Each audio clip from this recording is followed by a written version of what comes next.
ఉమ్మడి కడప జిల్లాలో పొద్దుటూరులో రాజకీయం రంజుగా మారింది. ఒకవైపు వైసీపీ వర్సెస్ టీడీపీ పాలిటిక్స్ హీటెక్కిస్తుంటే, మరోవైపు వైసీపీ వర్సెస్ వైసీపీ పాలిటిక్స్ మరో రచ్చకు దారితీస్తున్నాయి. పోలీసుల వాహనాల తనిఖీలలో భారీ ఎత్తున నగదు పట్టివేత, పోలీసుల తనిఖీలను రాజకీయానికి వాడుకున్న ఇరు పార్టీ నేతలు. చాప కింద నీరులా పనిచేస్తున్న ఎమ్మెల్యే రాచమల్లు వ్యతిరేక వర్గం. అటు తెలుగు తమ్ముళ్లతో, ఇటు సొంత నేతలతో డి అంటే డి అంటున్న వైసీపీ ఎమ్మెల్యే రాచమల్లు. హ్యాట్రిక్ విజయం ఖాయమంటున్న వైసీపీ ఎమ్మెల్యే రాచమల్లు. ఇప్పుడు ఇది జిల్లాలో హాట్ టాపిక్. ఉమ్మడి కడప జిల్లాలో పొద్దుటూరు కీలక నియోజకవర్గం. ఇటు రాజకీయంగా, అటు వ్యాపారంగా పొద్దుటూరు ఎప్పుడూ వార్తల్లో నిలుస్తూ ఉంటుంది. నాటి వైఎస్ఆర్ నుంచి నేటి వైఎస్ జగన్మోహన్ రెడ్డి వరకు వైఎస్ఆర్ ఫ్యామిలీకి కంచుకోటగా ఉన్న నియోజకవర్గం ఇది. ఇప్పటికే 2014-2019 ఎన్నికలలో వైసీపీ నుంచి గెలిచిన రాచమల్లు శివప్రసాద్ రెడ్డి మూడోసారి గెలిచి హ్యాట్రిక్ కొట్టాలని పక్కా ప్రణాళికలు సిద్ధం చేస్తున్నారు. ఒకవైపు రాచమల్లును ఎలాగైనా ఓడించాలని తెలుగు తమ్ముళ్లు సిద్ధమవుతుంటే, మరోవైపు సొంత పార్టీలో కూడా రాచమల్లుకు టికెట్ రాకుండా తెరవెనక రాజకీయం చేస్తున్నారని ప్రచారం జరుగుతుంది.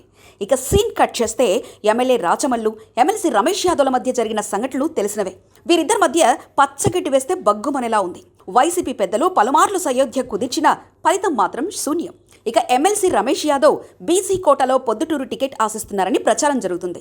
అంతేకాకుండా వైసీపీ పెద్దలకు కూడా ఈ విషయాన్ని చేరవేశారని టాక్ ఉంది.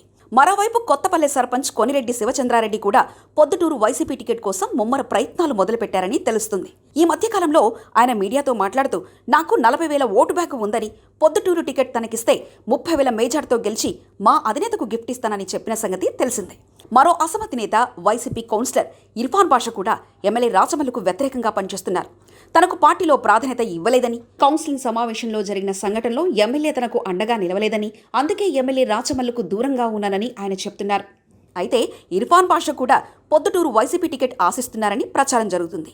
ఈ మధ్యనే కడప వైసీపీ బాసును కలిసి మైనార్టీ కోటాలో తనకు టికెట్ ఇవ్వాలని కోరినట్లు చర్చ నడుస్తుంది. ఇక ఈ మధ్య ఎమ్మెల్సీ రమేష్ యాదవ్ పుట్టినరోజు వేడుకల్లో ఈ ముగ్గురు నేతలు కలవడంలో పొద్దుటూరు రాజకీయం మరింత హీట్ను పుట్టిస్తుంది. ఎలాగైనా రాచమల్లుకు టికెట్ రాకుండా అడ్డుకోవాలని ఇరువురు నేతలు చర్చించుకున్నట్లు టాక్ వినబడుతుంది. ఇక వైసీపీలో ఇలా ఉంటే, పొద్దుటూరు తెలుగు తమ్ముళ్లు వైసీపీ ఎమ్మెల్యే రాచమల్లుపై ఏ చిన్న అవకాశాన్ని కూడా వదులుకోలేదని చెప్పాలి. ఎన్నికలు సమీపిస్తున్న వేళ పోలీసులు ముమ్మర తనిఖీలు మొదలుపెట్టారు. భారీ ఎత్తున డబ్బు పట్టుబడుతుంది. వ్యాపారస్తులు భయానికి గురవుతున్నారు. వ్యాపారస్తులకు ఎమ్మెల్యే రాచమల్లు అండగా నిరసన తెలిపారు. అయితే పోలీసుల తనిఖీల వెనుక ఎమ్మెల్యే రాచమల్లు హస్తం ఉందని తెలుగు తమ్ముళ్లు మాటల దాడులు చేస్తున్నారు. పోలీసుల తనిఖీల వెనుక రాచమల్లు ఉన్నారని, సగం డబ్బు ఐటీ అధికారులకు, మిగిలిన సగం డబ్బులు ఎమ్మెల్యే రాచమల్లు పోలీసులు పంచుకుంటున్నారని ఉక్కు ప్రవీణ్ సంచలన వ్యాఖ్యలు చేశారు. ఇక వరదరాజులరెడ్డి అయితే ఒక అడుగు ముందుకేసి పోలీసుల తనిఖీలను తీవ్రంగా ఖండిస్తూ కన్నీరు పెట్టుకున్నారు. ఇక సీఎం సురేష్ నాయుడు కూడా పోలీసుల తనిఖీలను ఖండించారు. రాచమల్లుకు అందరూ దేవుళ్లైపోయారని, ఆయనకు మిగిలింది ఒక జగనే అని ఎద్దేవా చేశారు. ఇక రాచమల్లు కూడా ఉక్కు ప్రవీణ్ వరదరాజులరెడ్డిపై కౌంటర్ అటాక్ చేశారు. కొగటం వాళ్లకు ఓటు వేస్తే పొద్దుటూరు సర్వనాశనం అవుతుందని, వరదరాజులరెడ్డి పొద్దుటూరు ప్రజలకు ఏం చేయడు కానీ తన రాజకీయ విరోధులను అంతం చేస్తాడని ఎమ్మెల్యే రాచమల్లు సంచలన వ్యాఖ్యలు చేశారు. మరి పొద్దుటూరు రాజకీయం రానున్న కాలంలో ఎలాంటి మలుపులు తిరుగుతుందో వేచి చూడాలి.